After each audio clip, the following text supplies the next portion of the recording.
President Biden will visit Kentucky on Wednesday after tornadoes tore across the U.S. state this weekend. The state governor says 64 people are confirmed to have died and more than 100 people are unaccounted for.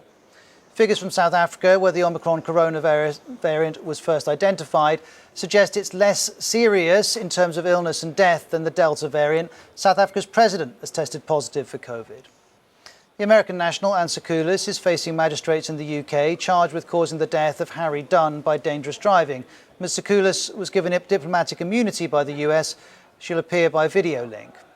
And the US Olympic and Gymnastics Federation has agreed a settlement worth $380 million with the sexual abuse victims of Larry Nassar, the former national gymnastics team doctor. We begin here in Japan with the coronavirus vaccine rollout. More than 50,000 medical workers have now gotten a third jab, and the health ministry has begun accepting applications from businesses and universities that want to offer booster shots themselves.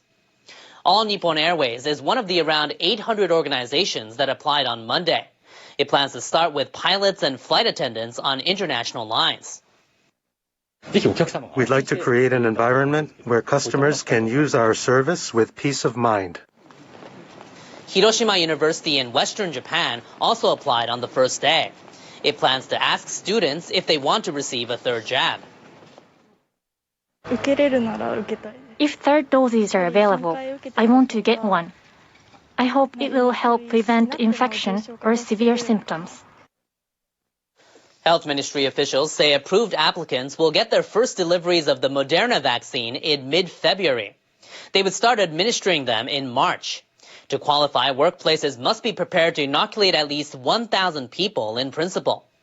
Now, people can receive a third shot 8 months after their second one. A virology expert says he believes booster shots could help protect people against the Omicron variant, which is spreading globally. The variant could avoid antibodies with its mutations, but a booster shot would induce cell immunity that could respond to a wide range of mutations. If a high level of cell immunity is maintained, it will likely prevent the virus from causing serious symptoms.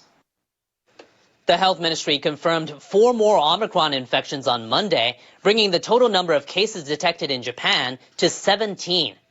The 4 infected people tested positive for the coronavirus upon arrival in Japan. They had been in Nigeria, Kenya, or the United States.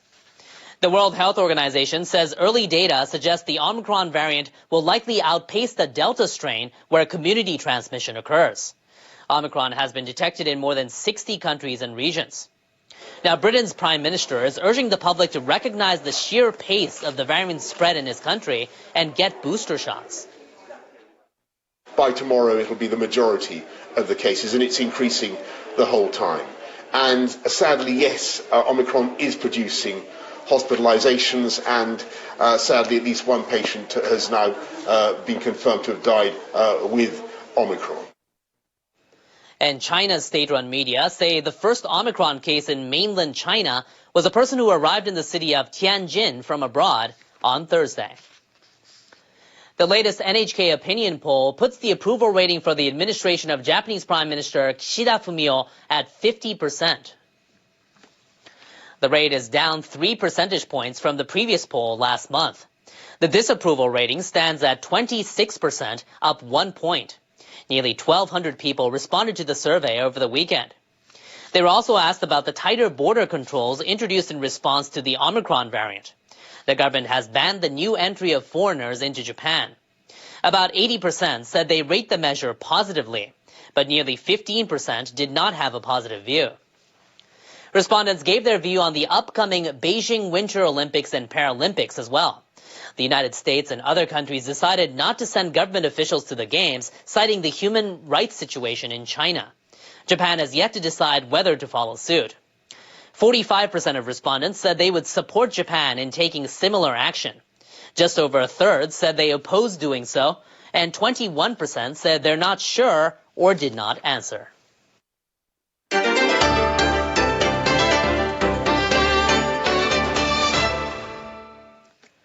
8 pro-democracy activists in Hong Kong have been given prison sentences for their involvement in last year's event commemorating the 1989 Tiananmen Square incident.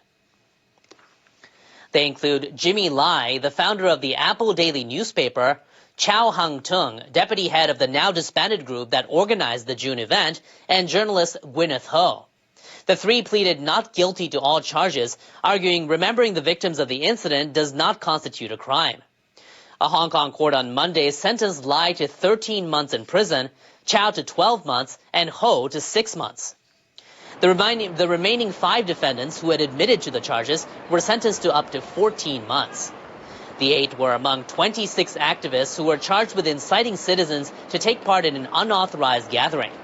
Many people came to the vigil in a park to remember the victims of the 1989 incident. The vigil had been held every year in Hong Kong for more than 30 years. The tradition continued as a symbol of freedom of assembly in the territory, even after Hong Kong was returned to China. But authorities banned the vigil last year and this year, citing coronavirus precautions. Now, the group that had organized the vigil was charged with violating the national security law for Hong Kong. It was disbanded in September. A senior Chinese official has renewed her government's denunciation of the Nanjing incident, but indicated Beijing hopes to build stable bilateral relations with Japan.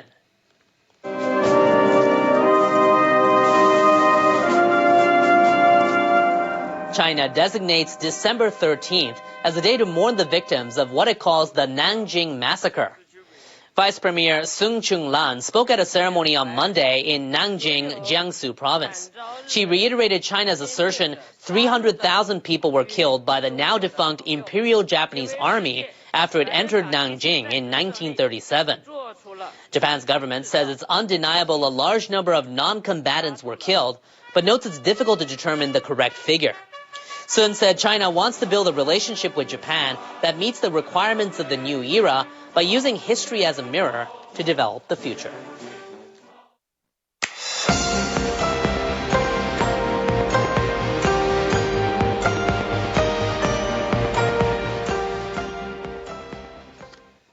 The leaders of Australia and South Korea have struck a defense deal worth over $700 million. The countries are boosting military cooperation amid China's increasing maritime activities in the Indo-Pacific.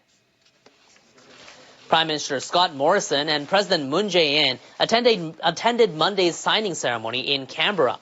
The deal is said to be Australia's biggest ever defense contract with an Asian nation. Under the agreement, a South Korean defense company will provide Australia with artillery weapons, supply vehicles, and radars. It's an important further chapter in the defence industry story for Australia as we continue to build our sovereign capability. And Korea is an important partner in that journey. Moon said South Korea and Australia have a similar geopolitical outlook, but he stressed his visit had nothing to do with his country's relationship with China. The agreement comes as Australia is stepping up security cooperation in the Indo-Pacific. That includes membership in the Quad and AUKUS alliances. In other news, Bangladesh has summoned the U.S. ambassador to protest sanctions by Washington against top security officials over alleged human rights abuses. The move came after the Biden administration slapped sanctions on Friday against an elite Bangladeshi force fighting crime and terrorism.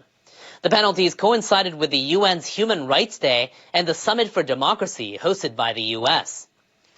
Benazir Ahmed, who's formerly head of the Rapid Action Battalion and now chief of police, is named on the sanctions list along with 6 other high-ranking officers.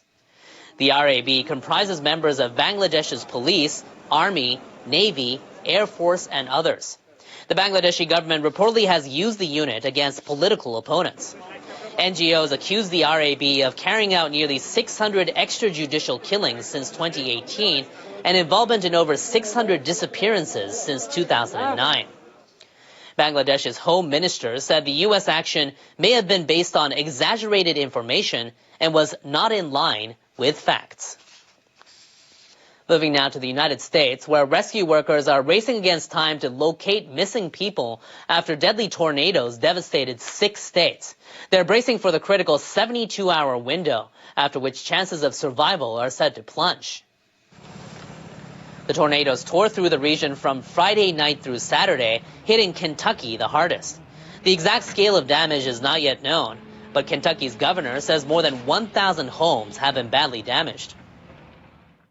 I've lived here all my life, and it's just unrecognizable. It's hard to believe, all this is gone, and then you're worried about all the people that are still missing they haven't recovered yet. At least 8 people have been confirmed dead at a flattened candle factory in Kentucky. About 110 people were working there at the time of the disaster. Some of them are still unaccounted for. There's people screaming, people trying to climb out, people who are crushed. I don't know what happened, how I got out and he didn't. And I just don't know. Aside from Kentucky, a total of 14 deaths have been reported across Illinois, Missouri, Tennessee, and Arkansas.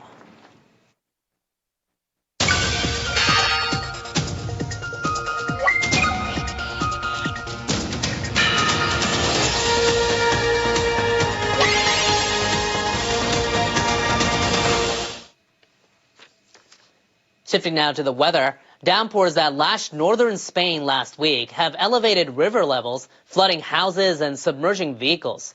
Our meteorologist John Thuno has the details in our World Weather Report.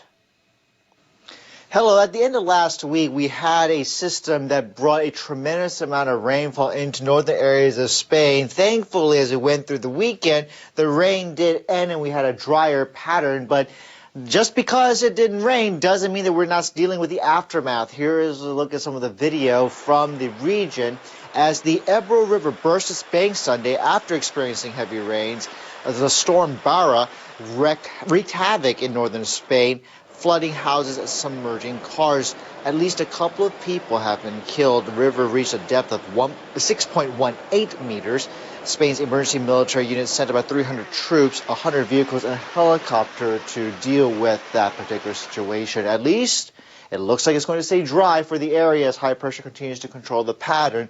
It's a messier scenario up toward the north and toward the east. We have a low near Turkey, so that's going to keep things active over into the Balkan Peninsula and also into Turkey. And another system up toward the north, so that's going to bring a chance for some rain. Places like Stockholm looking at rain, thunderstorms into Berlin, high of only 9 in Paris. Dry, though, down toward the Iberian Peninsula on Tuesday. Meanwhile, over in the Western Pacific, we're keeping an eye out on this system, Rai, as it moves toward the west. It is expected to eventually become a typhoon. And those of you in Palau, you'll be seeing the first impact of this system as we go through the day on Tuesday. And as we go through the next couple of days, Wednesday to Thursday, the central and southern areas of the Philippines will need to look out for the impact of this storm. Up toward the northern areas in East Asia, we are looking at high pressure controlling the pattern across China. But we are looking at a return flow from a high back toward the east of Japan. So that's going to bring a chance for some rain into Tokyo as we go into late Tuesday. And so be on the lookout for that. That's a look at your forecast. Hope you have a good day wherever you are.